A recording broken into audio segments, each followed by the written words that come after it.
What's good, people? Wednesday evening, 5:27 in the PM GMT, and I'm from LONDON, not originally, of course, but it's your boy, IJBPC, hitting it. How you guys been doing? Have you guys been having a good week? Have you guys been living good? Have you been eating good? All that good? Man, oh man, it has been a fly-by week. Mainly because on Sunday, I messed up my ankle something dumb, and I tell you, it is so funny when you sprain your ankle after you haven't sprained your ankle in a while. You just like, bang! Oh, this is that pain that I never wanted to feel again. Right, I remember this. And your boy's weighing a lot more. I'm weighing more now than I've ever weighed in my life. So to put all that on one ankle in the wrong direction, at the wrong time, at the wrong place, it was just the perfect recipe for discomfort and pain. Like, you couldn't make a more better recipe, because a sprained ankle hurts, but it's not deadly. But it's borderline close. It's like, oh, I could almost scream, but I'm not gonna scream. It's like I could almost do myself, but it's not quite there. It's on the verge. Sprained ankles on the verge of super duper pain, and I can deal with that. What else has been going on? On the real, I've just been working. I've been writing, I've been focusing on new business ideas, because your boy ain't getting any younger, baby. So, yeah, just really keep myself active and keep myself busy, man. Like, I've been doing more stretching because my lower half ain't as flexible as I want it to be. So, I'm definitely working on that a lot more. And nothing major. Like, I'm not trying to do the splits tomorrow. No, I did that. I'm taking my time and I'm gradually stretching those areas of the body that haven't normally been stretched. Nothing fancy, nothing over the top, just simple stretches. Like I said, my weight goal is 20 stone. I'm currently at 18, which I'm so happy about, because it means, I'm actually gaining weight. And I don't mean gain weight like I'm sitting down like, oh, give me another chili cheese dog. Can I get 4 shakes of all chocolate? No, not a chocolate milkshake. Just put 4 cups of chocolate and give them to me. And I'll just melt them down and drink them. Because I like that chocolate. Nah, like in a gradual way. And like I'm eating more, just fruits, like more grapes, more cherries, more variety, more salads, more tomatoes. And I'm pretty sure, like, I've broken the bones on my middle index finger, because I inverted commas jammed it about a month ago, and I still can't make a tight fist. So I'm pretty sure I may have broken some tiny bones inside my hand, but I gotta check that out when I get the time. I've been looking at, like, exercising. This is really bad. Like, I don't need anything else technology-wise. However, I don't want to be behind the curve, so I can read about it, but I'm a type of learner where I need to experience it. So part of me wants to cop a Fitbit, but I'm like, I don't really need a Fitbit, to be honest, because I don't really care about calories. I damn sure don't care about heart rate. As long as my heart beating, that's all I care about. I'm at that point. It's like, what's your heart rate? Is it beating? Yeah, good. That's all I need to know. Mr. Palmer, your heart is 100. No. Doctor, is it beating? Well, yeah, I'm good to go. And when it stopped beating, I holler at you. When, in the meantime, I'm good. My heartbeat could be 320.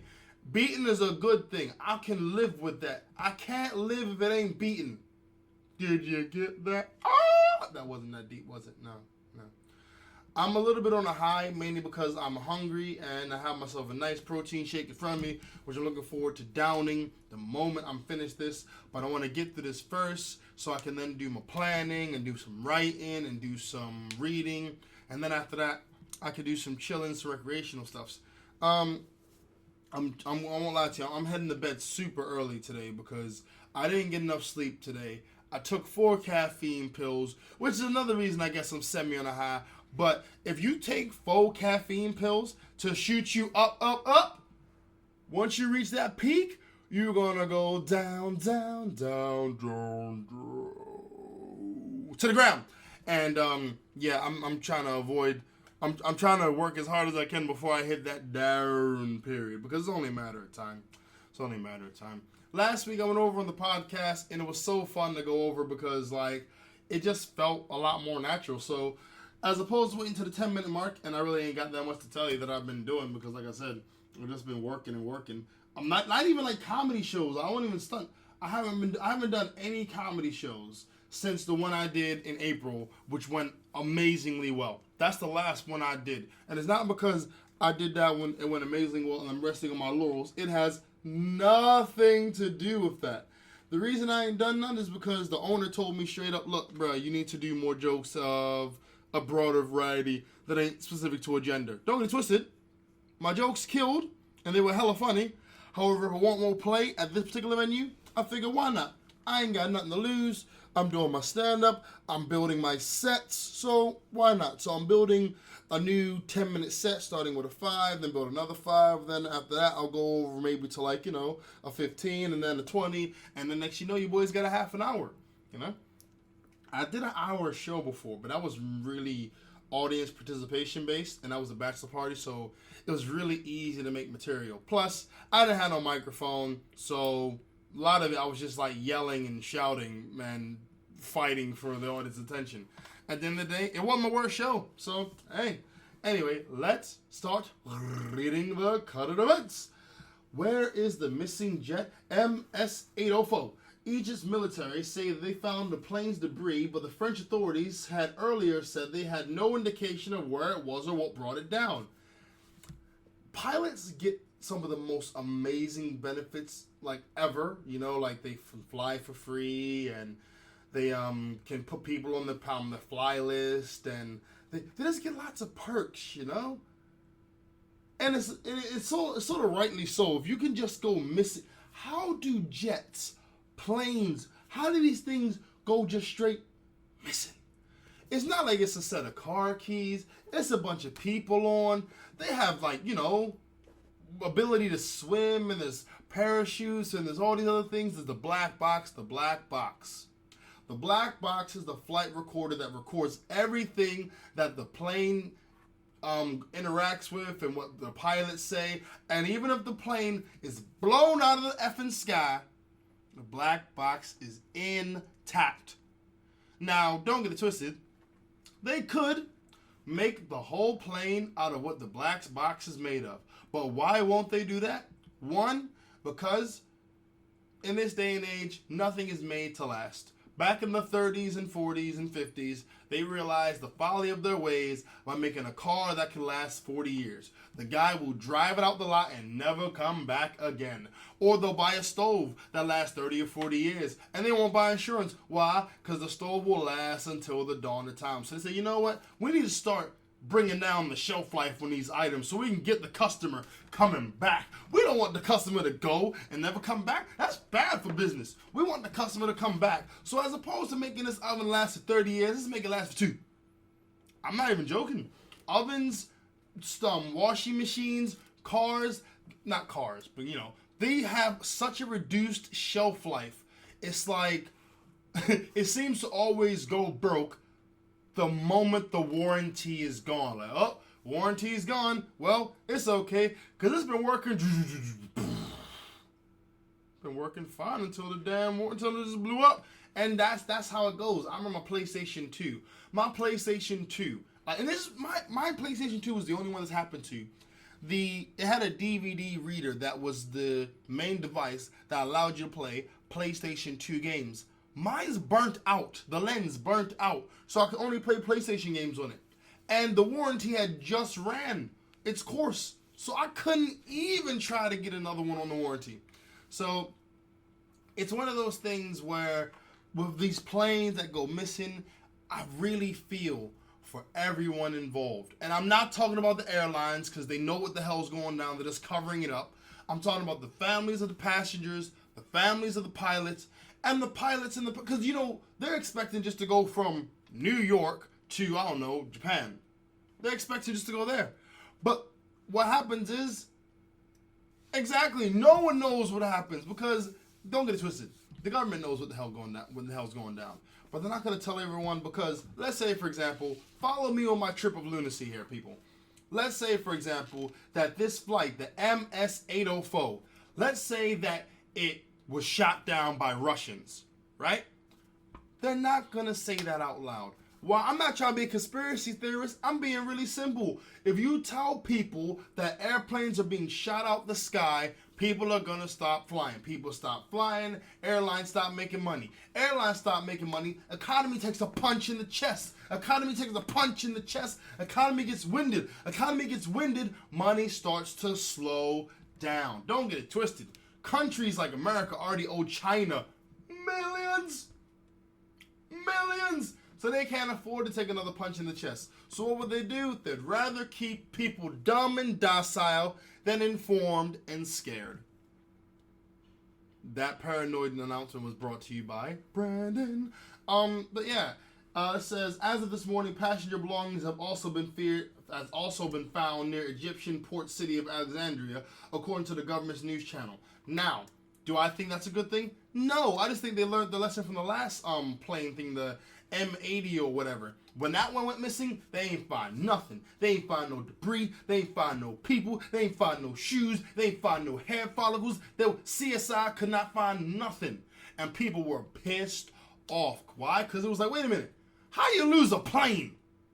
A plane.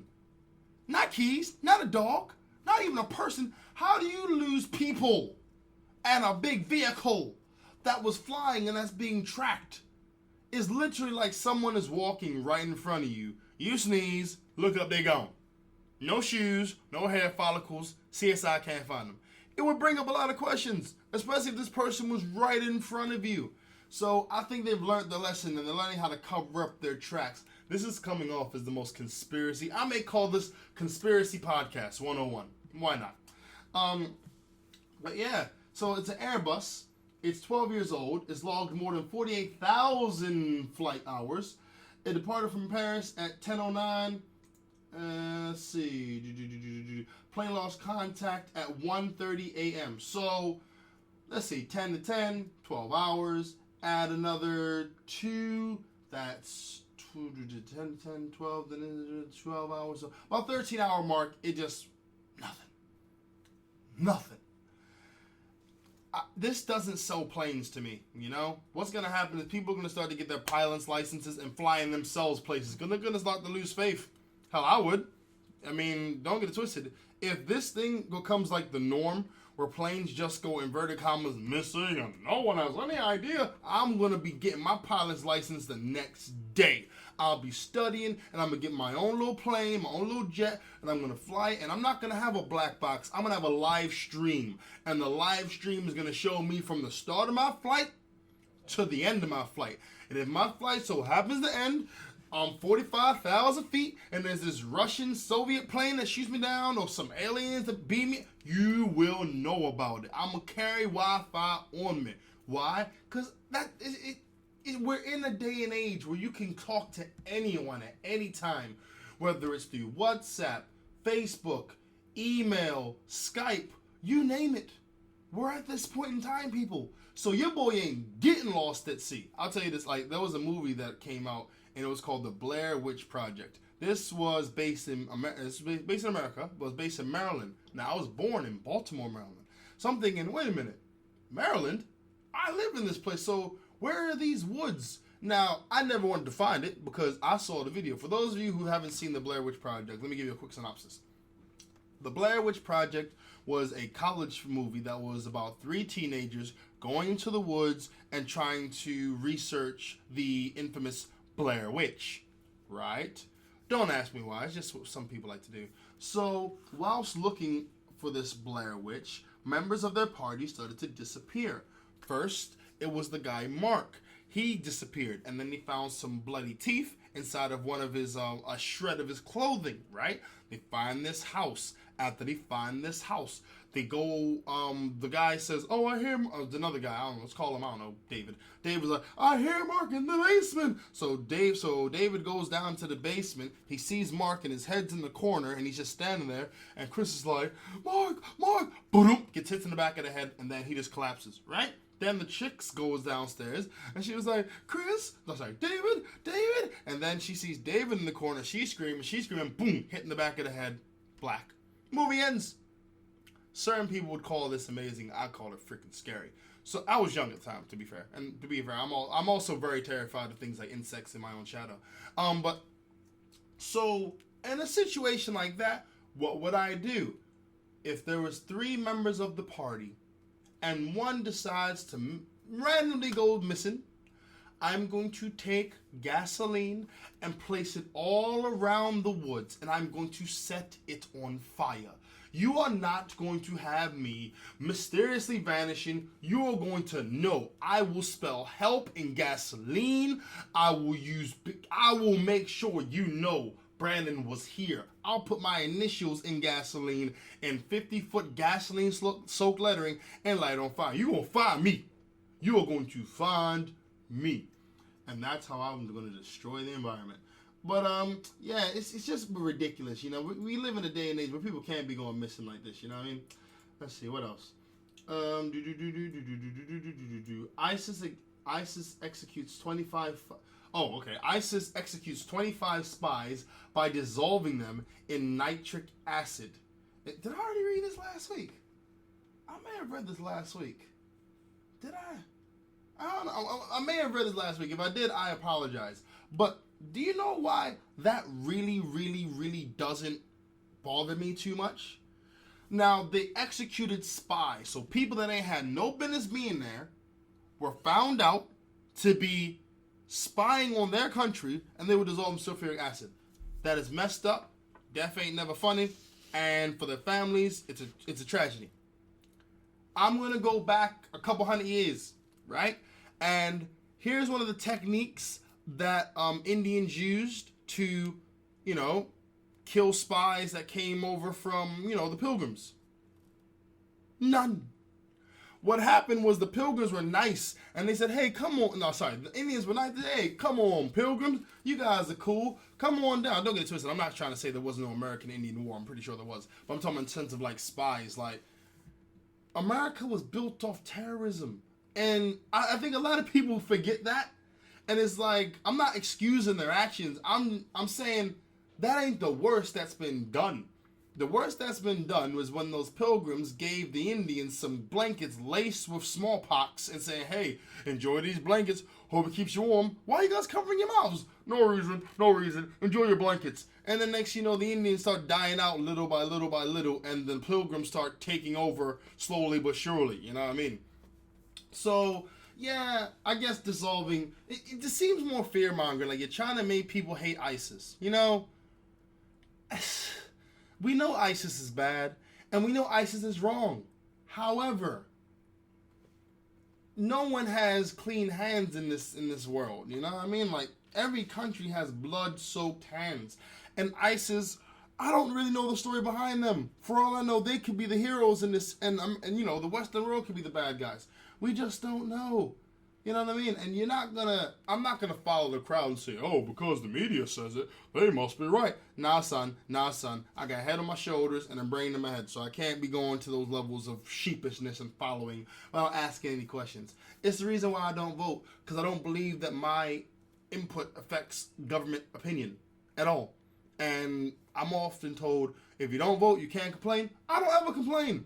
I accept what it is. If you were to say today, hey, Brad, you don't even bring slavery back next week, I'm going to get a plane ticket to another country. I'm not complaining. I'm leaving. Because time spent complaining is time wasted. Especially if they're trying to bring back something radical. Next up, spice. Spice is the drug you can buy over the counter. It's a legal high. Apparently they're going to try and stop it from being sold. You know, things like marijuana, I don't know if I can say I'm 135% against it, because it's not chemically, like, produced. You take it and you burn it. You pick up the plant and you burn it. It's like, that's not a chemical. Crack is a chemical. You gotta mix that up, heat it, add some other stuff like baking soda. You gotta do some stuff to that to make it, tangible or usable. Marijuana, you just burn it. And too many people are afraid of something that just makes them think outside the box. It's like, marijuana makes you think outside of yourself and just relaxes you. It's the same thing that you would achieve from meditation or drinking some herbal tea. It just relaxes you and puts your body in a state of let me recharge. Let me recharge. Of course, this one induces the munchies, but hey, I'm not really too hot on jumping on anything in terms of like drug-wise, but I'm also not on that wave of, oh God, we're saying it's bad, so it must be. Nah, about 400, 500 years ago, slavery was endorsed by churches, so I'm just saying, can't always believe what you read or see or whatever. Next up, new studies suggest trees sleep. I had to pause there. And I did not pick this because I think the article is interesting. I did not pick this because I am a tree lover. I mean, I respect the trees give oxygen, and I think the fact we're cutting them down all the time is really stupid. But who runs these researches to see if trees are awake or not? Don't we got kids starving in another country? Don't we have wars that we're trying not to, have happen? Shouldn't we be putting studies and stuff into that? Maybe a study into why police brutality is on the rise. But you want to research trees? Trees? This is the thing with the human race. We just have too much time to be just not nonchalant or aimless, because I'm sure that there's some level of, no, it's trees. Who cares if they sleep? Stop cutting them down, plant more. That's all you need to know. You don't need to know like how old a tree is, and you don't need to know if a tree sleeps or not, because you're gonna try, if a tree sleeps, can it dream? If it dreams, what is it dreaming about? I can tell you, not being cut down. Trees dream of not being cut down, being able to go 4 seasons of, summer where they have leaves, fall when they lose leaves, winter when there's no leaves, spring when they grow leaves, and summer where there are leaves. That's what trees dream about. It ain't that technical. It ain't that complicated. I wonder what a dolphin dreams about. Probably swimming. I'm just gonna put that out there. And you don't need to go and do studies on this. Anything you want to know what it's thinking or dream, I can tell you. What does a shark dream about? Eating. What does a bear dream about? Eating honey. What does humans dream about? They dream about what trees and bees and sharks and bears are dreaming about. That's what they dream about. Why? Because humans are sometimes completely whatless. Ladies and gentlemen, sometimes I have moments where there's a lot of anger. This ain't one of them. I'm just tired of nonsense being, put out there. So, yeah. Anywho. Apparently, men are less generous than women. Charity Aid Foundation reveals women are more likely to be the do-gooders than men. Alright. Cool. The way you said that is like, the way that it's presented is like, do-gooders is like some type of hero. If you said women are more likely to donate money than men, that's absolutely the same statement, but a lot more accurate and factual. To say do-gooder is like, if you're not a do-gooder, then you're a baddie, and if you're a baddie, then you're leaning towards evil. So women are a lot more, good than men or evil, whatever. Whether it's sponsoring that friend who's running a marathon, popping a pound coin into the busker's open guitar case, or visiting old people's homes to administer some TLC. A new study suggests that men are less charitable than women. Now, I disagree with this, but not for the, obvious reasons. If I feel that, I'm in a restaurant and this person is giving me exemplary service, I will tip them with a big smile on my face. Like, yo, you've earned this. Bang. You ain't had to fill up my water the way you did. Bang, take that money. Yo, you didn't have to be as nice and smiley or give me your opinion on me. Bang, take the money. But if you give me the same average service that you give everyone else, I'm going to pay for the same average meal, and there'll be no time for you. But, I think that it's that whole empathy, emotional thing where ladies feel more guilted. Like, oh, he's working this job all day, and he's on his feet. Yeah, that's his choice. Ain't no one force him to do that. Damn. Like, if you work and you work hard and your efforts are, exemplary of that, then you're going to get what you deserve. But if you don't or you won't, then you ain't. So you ain't gonna. And also, when you say like things like being like generous, last time I checked, it's social conformity that men pay for a woman on dinners and stuff, or men pay for the first date, and it's like there's no guarantee there's gonna be a second one. And I'm not saying there should be, but if a guy pays for a woman to go to the movies or to have dinner, and there's nothing like guaranteed afterwards, he's putting his money towards that's a damn charity. There's not a clearer definition of a charity that I am paying for you to have a good time. Same way I'm paying for the busketeer to eat food so they can feel good, or I'm paying for this homeless person to, inverted commas, buy food and not drugs or something. It's like it's the same thing. So what I mean, get your head out your derrieres. And I'm not trying to sound misogynistic, even though most of the time I do. Can't do anything about that. But hey, if you really want to look at it accurately, let's be really real, down to the core.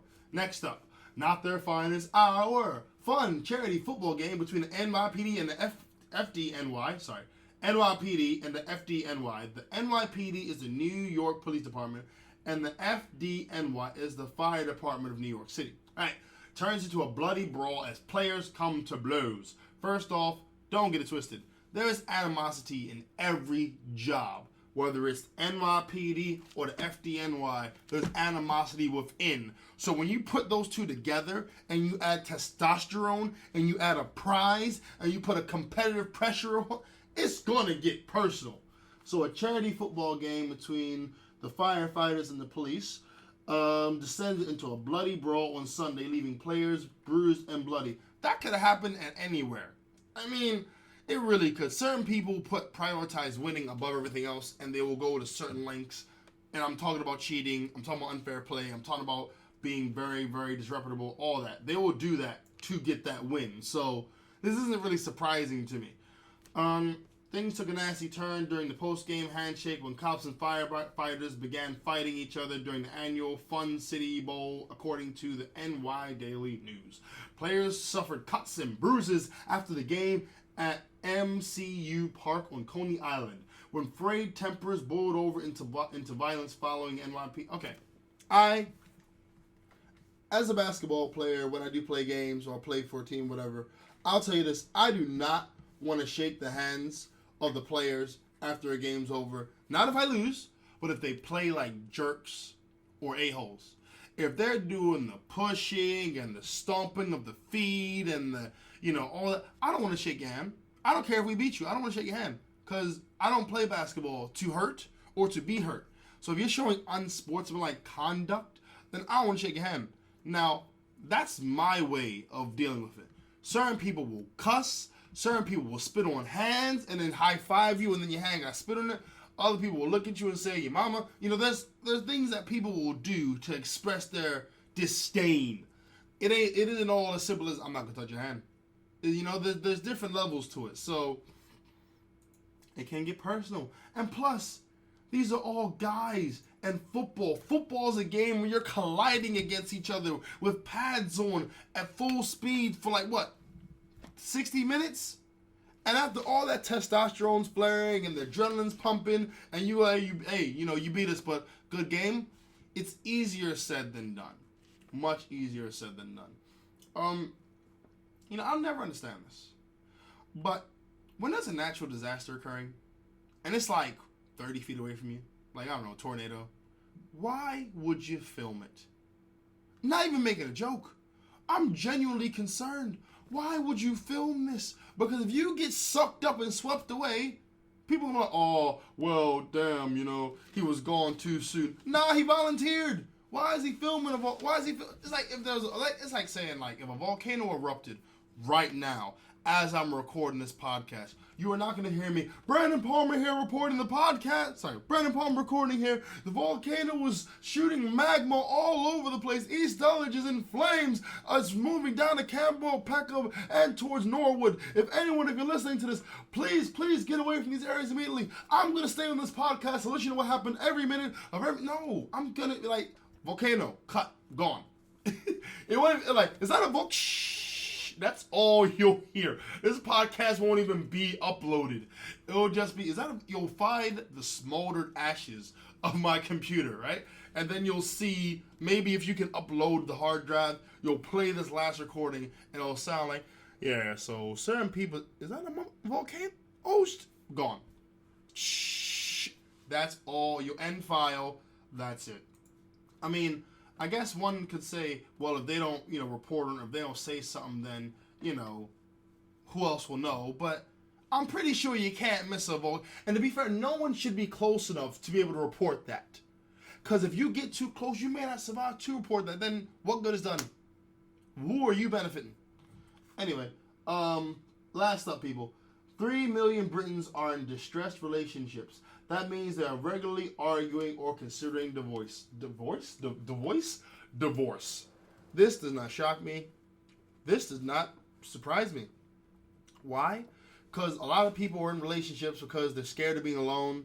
A lot of people are in relationships because, they found a person that can satisfy 5% of their lifestyle, but the other 95% they just let go. Or certain people just stop trying in the relationship. And then it's like, oh, well, I ain't trying no more. And then the other person's like, well, if you ain't going to try, I ain't going to try. And then just sit there because it's like, well, I know you and I'm comfortable and I don't really feel like finding no one else. Or is that, or you got those relationships where, oh, that's what I was going to say. Oh, no, I mentioned it last week, sorry. That was it, Shamira Khan or whatever? That female who was on Loose Women, and she was talking about how she just doesn't have the sexual drive to have sex with a man anymore, so she recommended him have sex with another woman. It's like, those things make relationships very dead, very boring. And for the record, because I'm a guy and I stand up when I urinate, I gotta say this. No, I'm not trying to say that every woman should have sex with her partner. No, I'm not trying to say that you're ugly. No. I ain't saying that. I am saying that if you can go to the marriage and take them vows and say to have and to hold and all the rest of that drama, you can get your job, you can have your kids, you can put yourself where you want to be, you can summon up the will and strength to, consummate or share and express that intimacy with your partner, because at the end of the day, it ain't all about you. That's one thing that bugged me about it. Like, she was trying to rally all these women together, like, oh, it's not just me, it's lots of women. Yeah, it is lots of women, and lots of women are really, really big gluttons for comfort, and that comfort could come at the cost of things like, I don't know, intercourse. The mind is powerful. Very powerful. If you don't want to do something, you won't. It could be something like eating food. If you don't want to, you won't. Bulimia. It could be something like if you need to stop eating food, but you don't want to, you won't. Obesity.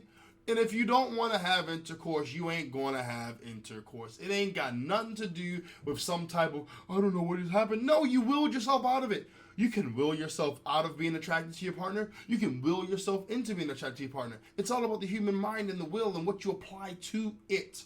And if people are in distressed relationships, it's because they've stopped trying and they stopped putting in effort. 3 million Britons? Wait a minute. 3 million? Wait a minute. A relationship is between two people. So shouldn't it be 1.5 million Britons are in distressed relationships? If it's 3 million, wouldn't that mean that there's like, what? Okay, my math is horrible, but I'm just going to assume that means, I don't know, I can't even do the math because I'm really crappy at it, but that number bugs me. Let me read a little bit. Researchers, who are these researchers? Researchers have found 18% of marriage or cohabiting couples are in distressed relationships. They can be brought on by a range of factors, including money worries or the stress of parenting. 1 in 10 partners say that they regret getting married or moving in with their other half. Yeah, this sound like quitters to me. I'm sorry. You can't not like your partner and still stay there. It's like if you don't, there's something about them that you like, which is why you're there. But it's not enough to motivate you to make the relationship better. And FYI, this is on the male side and on the female side. Because we all know it's literally commonplace to say the man is not pulling his weight. He's forgetting birthdays, forgetting anniversaries, yada, yada, yada. And this gives the image that the female is doing everything in her power when it's not always the case. Hell, most of the time it's the female that isn't doing it. But because she's validated, because she's doing things like emotionally, she's inverted commas there and she's supporting, then what she's not doing is overlooked. And what the guy isn't doing is put under the microscope. Damn, I sound very hateful right now.